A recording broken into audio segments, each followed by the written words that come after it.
Hello, welcome back doctor Shubham biology classes में। आज हम लोग पढ़ेंगे बीएससी सेमेस्टर 5th के बॉटनी में जो है यह एक टॉपिक है क्रैब साइकिल, या कह सकते हैं जिसको टीसीए ट्राई कार्बोक्सिलिक एसिड या सिट्रिक एसिड साइकिल। यह एक इम्पॉर्टेंट टॉपिक है पेपर के बेसिस पर, एग्जाम के बेसिस पर, जो है आप लोगों को मोस्टली देखने को मिलता है। तो आइए जल्दी से समझते हैं सिट्रिक एसिड साइकिल को इजी वे में। देखिए यहाँ पर क्या होता है कि ऑक्सैलिक एसिटिक एसिड जो कि 4 कार्बन कंपाउंड है, यह जो है इसको जो है एसिटाइल कोएंजाइम अपना एसिटाइल ग्रुप जो है डोनेट कर देता है, जो कि 2 कार्बन कंपाउंड होता है एंजाइम सिट्रेट सिंथेस की प्रेजेंस में, और बना देता है 6 कार्बन कंपाउंड सिट्रेट, जिसमें कि जो है 3 कार्बोक्सिलिक ग्रुप होते हैं। इस वजह से इसका नाम जो है टीसीए रखा गया, ट्राई कार्बोक्सिलिक एसिड। और सिट्रेट जो है वह फर्स्ट स्टेबल प्रोडक्ट है ये साइकिल का, तो इस वजह से जो है इसका नाम सिट्रिक एसिड साइकिल भी रखा गया। और क्रैब ने इन्हें दिया था, क्रैब साइंटिस्ट का नाम है, इस वजह से इसको क्रैब साइकिल के नाम से भी जानते हैं। अब सिट्रेट जो है, जो कि 6 कार्बन कंपाउंड है, वह आइसोसिट्रेट में कन्वर्ट हो जाएगा in the presence of एकोनिटेज enzyme के प्रेजेंस में जो है वह आइसोसिट्रेट में कन्वर्ट हो जाएगा। और आइसोसिट्रेट जो है वो अल्फा कीटोग्लूटारेट में कन्वर्ट हो जाएगा, जो कि 5 कार्बन कंपाउंड है in the presence of isocitrate dehydrogenase. और यहाँ पर जो है डीकार्बोक्सिलेशन आपको देखने को मिलेगा। इस साइकिल में जो है 2 जगह पर जो है डीकार्बोक्सिलेशन देखने को मिलेगा। इनिशियली जो है स्टेज में जो है डीकार्बोक्सिलेशन नहीं पाया जाता है। डीकार्बोक्सिलेशन तब पाया जाता है जब आइसोसिट्रेट से अल्फा कीटोग्लूटारेट बनता है। यहाँ पर एक कार्बन डाइऑक्साइड निकल जाता है, इस वजह से ये 5 कार्बन कंपाउंड अल्फा कीटोग्लूटारेट में कन्वर्ट हो जाता है in the presence of isocitrate dehydrogenase. और यहाँ पर जो है NAD से निकोटिनामाइड एडेनिन डाइन्यूक्लियोटाइड से जो है NADH बनता है, निकोटिनामाइड एडेनिन डिहाइड्रोजिनेज बनता है यहाँ पर। अब सेकेंड जो डीकार्बोक्सिलेशन होगा वह अल्फा कीटोग्लूटारेट से जो है सक्सेनाइल कोएंजाइम के बनने पर होगा। यहाँ पर एंजाइम वर्क करता है अल्फा कीटोग्लूटारेट डिहाइड्रोजिनेज, और यहाँ पर एक कार्बन डाइऑक्साइड फिर से निकल जाता है और कन्वर्ट हो जाता है सक्सेनाइल कोएंजाइम A में, जो कि 4 कार्बन कंपाउंड है। यहाँ पर भी एक जो है NADH का जो है वह फॉर्मेशन होता है।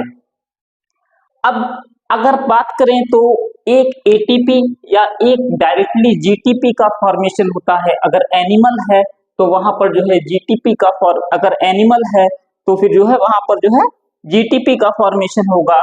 अगर प्लांट है तो ATP का डायरेक्टली फॉर्मेशन होगा। और फॉर्मेशन कब होगा? जब वह सक्सिनाइल कोएंजाइम से जो है सक्सिनेट में कन्वर्ट होगा, जो कि दोनों ही 4 कार्बन कंपाउंड है। यहाँ पर जो है एंजाइम वर्क करेगा सक्सिनेट सिंथेस या सक्सिनेट थायोकाइनेज एंजाइम जो है वह वर्क करेगा। और यहाँ पर जो है क्या होगा कि अगर प्लांट है तो ATP का फॉर्मेशन होगा और एनिमल है तो GTP का फॉर्मेशन होगा। सक्सिनाइल को एंजाइम से जो है सक्सिनेट बनेगा, एंजाइम सक्सिनेट थायोकाइनेज या सक्सिनेट सिंथेस के प्रेजेंस में। अब सक्सिनेट जो है वह फ्यूमेरेट में कन्वर्ट होगा in the presence of succinate dehydrogenase. और यहाँ पर जो है एक FAD जो है वह कन्वर्ट हो जाएगा FADH2 में, फ्लेविन एडेनिन डिहाइड्रोजिनेज में कन्वर्ट हो जाएगा। अब फ्यूमेरेट जो है वह एंजाइम फ्यूमेरेज की प्रेजेंस में जो है वह मैलेट में कन्वर्ट हो जाएगा। और मैलेट जो है बाद में जाकर के ऑक्जेलो एसिटिक एसिड में कन्वर्ट हो जाएगा। और एंजाइम मैलेट डिहाइड्रोजिनेज की प्रेजेंस में मैलेट जो है ऑक्जेलो एसिटिक एसिड में कन्वर्ट हो जाएगा in the presence of MDH या मैलेट डिहाइड्रोजिनेज। और यहाँ पर भी जो है एक NADH का फॉर्मेशन होगा। तो अगर पूरे साइकिल की बात करें तो 3 जो है वो NADH के फॉर्मेशन हो रहा है।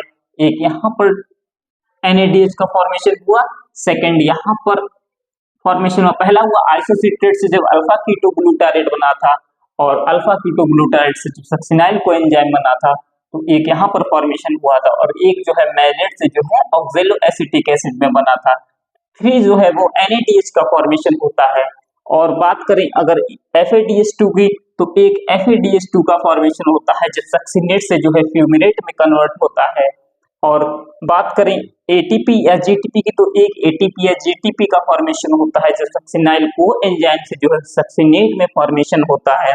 और कार्बन डाइऑक्साइड की बात करें तो 2 कार्बन डाइऑक्साइड का फॉर्मेशन होता है जब आइसोसिट्रेट से अल्फा कीटोग्लूटारेट में फॉर्मेशन होता है, और अल्फा कीटोग्लूटारेट से जो है जब सक्सिनाइल को एंजाइम में फॉर्मेशन होता है। तो क्या क्या चीज बनी, NADH2 बना, 2 कार्बन डाइऑक्साइड का फॉर्मेशन हुआ, 3 NADH का फॉर्मेशन हुआ, एक FADH का फॉर्मेशन हुआ, और एक जो है ATP या GTP का फॉर्मेशन हुआ। तो टोटल जो है वह 4 चीजें बनी।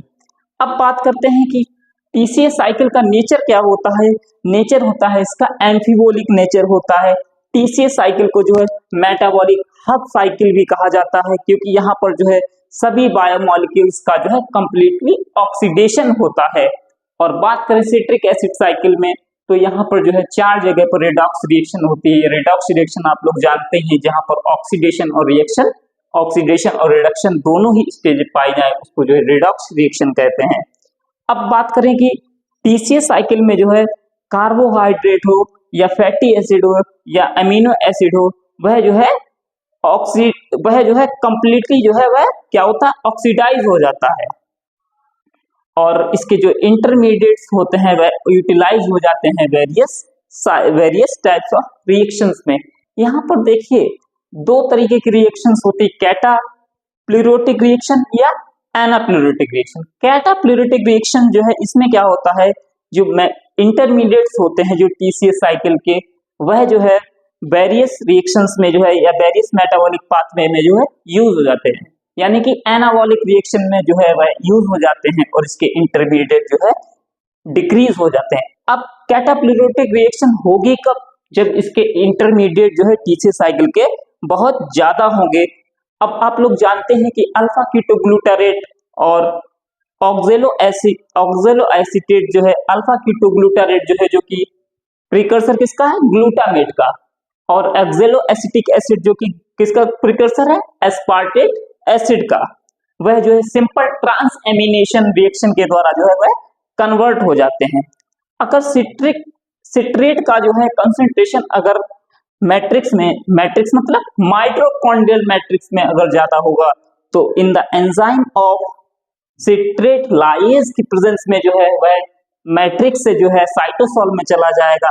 कैसे चला जाएगा, ये सिट्रेट जो है एसिटाइल को एंजाइम में कन्वर्ट हो जाएगा और ऑक्जेलो एसिटिक एसिड में कन्वर्ट हो जाएगा in the presence of citrate lies, तो वह जो है साइटोसोल में जो है चला जाएगा। और एसिटाइल को एंजाइम ये जो है वह फैटी एसिड सिंथेसिस में जो है काम आता है। अब अल्फा कीटोग्लूटारेट और ऑक्जेलो एसिटेट वह आप लोग जानते हैं कि डायरेक्टली जो है वो प्यूरिन और पायरिमिडीन के जो है बायोसिंथेसिस में जो है काम आते हैं। अब ऑक्जेलो एसिटिक एसिड जो है वह यूटिलाइज हो जाता है किसमें, ग्लूकोनियोजेनेसिस में, या नए ग्लूकोज के जो है फॉर्मेशन में वो हो जाता है। अब सक्सिनाइल को एंजाइम जो है वह जो है पोरफायरिन रिंग जो कि हीमोग्लोबिन में पाई जाती है उसके बायोसिंथेसिस में जो है वह हेल्प करता है। ये जो सक्सिनाइल को एंजाइम 4 कार्बन कंपाउंड है वह जो है पोरफायरिन रिंग बनाता है, उसके बायोसिंथेसिस में हेल्प करता है। और पोरफायरिन रिंग आप लोग जानते हैं कि हीमोग्लोबिन में जो है वह पाई जाती है। अब बात करते हैं कि एनाप्लूरोटिक रिएक्शंस की। अब यहाँ पर एनाप्लूरोटिक रिएक्शंस में क्या होगा कि अब एनाप्लूरोटिक रिएक्शंस जो है वह कब स्टार्ट होगी, जब जो है TCA साइकिल के जो है इंटरमीडिएट जो है वह बहुत ही कम होंगे। एनाप्लूरोटिक मतलब एक तरीके से एनाबॉलिक रिएक्शन समझ लीजिए कि जोड़ने वाला काम होगा। यहाँ पर यह रिएक्शन तब स्टार्ट होगी जब इंटरमीडिएट इसके जो है वह बहुत ज्यादा जो है वह कम होंगे। और इस पाथवे में क्या होगा कि जैसे कि बीटा ऑक्सीडेशन है वह एक्सेलरेट हो जाएगा। बीटा ऑक्सीडेशन मतलब फैट का ब्रेकडाउन जो है एक्सेलरेट हो जाएगा, और वहां पर क्या होगा, डायरेक्टली सिंथेसिस हो जाएगा एसिटाइल को एंजाइम एक का, जो कि जो है डायरेक्टली सिंथेसिस में काम आएगा सिट्रेट, या कह सकते हैं TCA साइकिल में जो है वह डायरेक्टली काम आएगा। अब ग्लूटामेट और एस्पार्टेट जो है वह डायरेक्टली कन्वर्ट हो जाएंगे अल्फा कीटोग्लूटारेट में और ऑक्जेलो एसिटिक एसिड में, और वह जो है TCA साइकिल में यूज होने लगेंगे, क्योंकि यहाँ पर इंटरमीडिएट जो है वह बहुत ही कम हो जाएंगे इस वजह से। अब साइटोसोलिक ऑक्जेलो एसिटिक एसिड जो कि जो है साइटोसोल में पाया जाएगा, वह जो है मैलेट में कन्वर्ट हो जाएगा। किसकी प्रेजेंस है? मैलेट डिहाइड्रोजिनेज एंजाइम की प्रेजेंस में मैलेट में कन्वर्ट हो जाएगा। और मैलेट जो है वह जो है माइटोकॉन्ड्रियल मैट्रिक्स में जब ट्रांसफर हो जाएगा मैलेट एस्पार्टेट शटल सिस्टम के द्वारा, और वह डायरेक्टली यूटिलाइज होने लगेगा TCA साइकिल में। और ये एनाप्लूटिक रिएक्शंस होती कब है?